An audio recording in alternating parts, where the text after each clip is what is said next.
আপনি কি আপনার ছোট বোনের হয়ে সাফাই গাইছেন দিদি? ঠিক তাই, আর সেই জন্যই ছোটকে আমি এখানে আসতে মানা করে দিয়েছি। ও এখন রঘুনাথজিকে শয়ান দিচ্ছে। তোমার যা বলার তুমি আমাকেই বলতে পারো। মথুর, এ বাড়িতে করুণাময়ীর ছেলে আমারও ছেলে। ওর ভালো মন্দের দায় একা শুধু ছোটরই নয়, আমারও।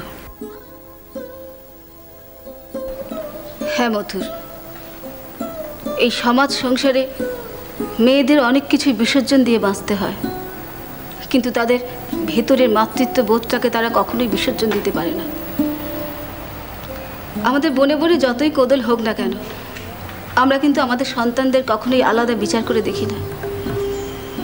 ওদের মধ্যে কে কার আর কেই বা কার আঁচলের তলায় আছে, এটা আমরা কখনো ভেবে দেখি না।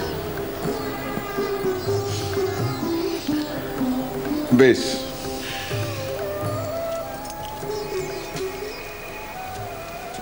সব আড়াল থেকে শুনছিলুম গো।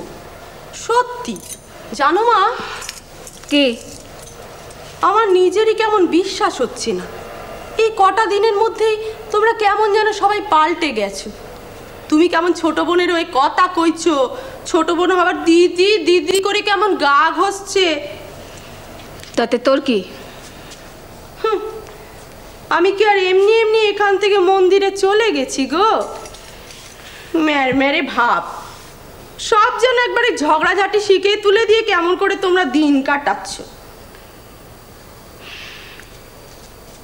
মনে আছে সেই আগে তোমরা দুই বোনই মুখোমুখি হলে গো, কেমন যেন ফোঁস ফোঁস করে ঝগড়া করতে, আমার কি ভালো যে লাগতো না।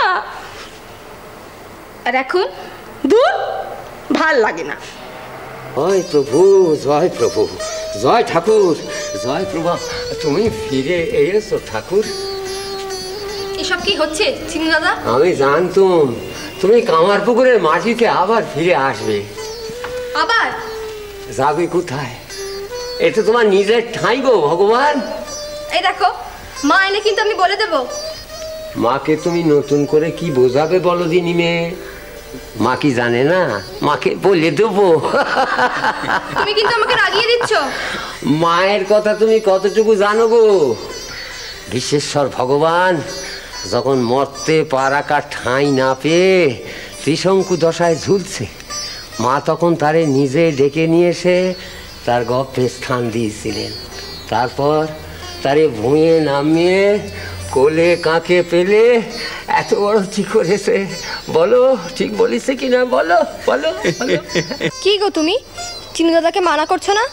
কাল রাতে মা তোমাকে পই পই করে বলেনি ওসব ভাবের কথা কারো মুখ থেকে না শুনতে? ভালো বুদ্ধি তো তোমার। এমন কখনো হয়? কি ভগবান নিজের নাম শুনতে চায় এটা তুমি জানো না? কলিযুগের যজ্ঞই তো হলো নামযজ্ঞ। এখন যে এই নামই পুজো হয় গো। এই যে সত্য ত্রেতা দাপর পেরিয়ে কলিকাল গো, সেসব যুগে ছিল অন্যরকম।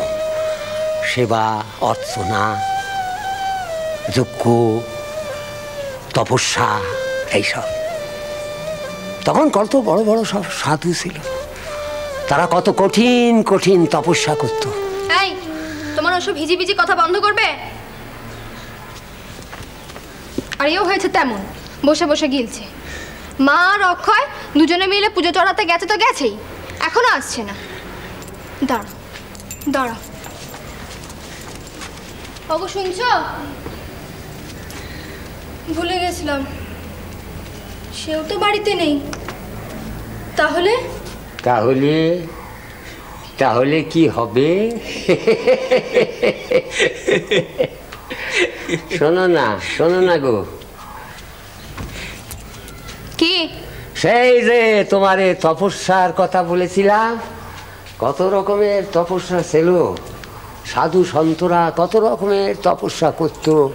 কেউ মাথা নিচু করে পা ওপর দিকে তুলে রাখতো, কেউ বছরের পর বছর উপোস দিত।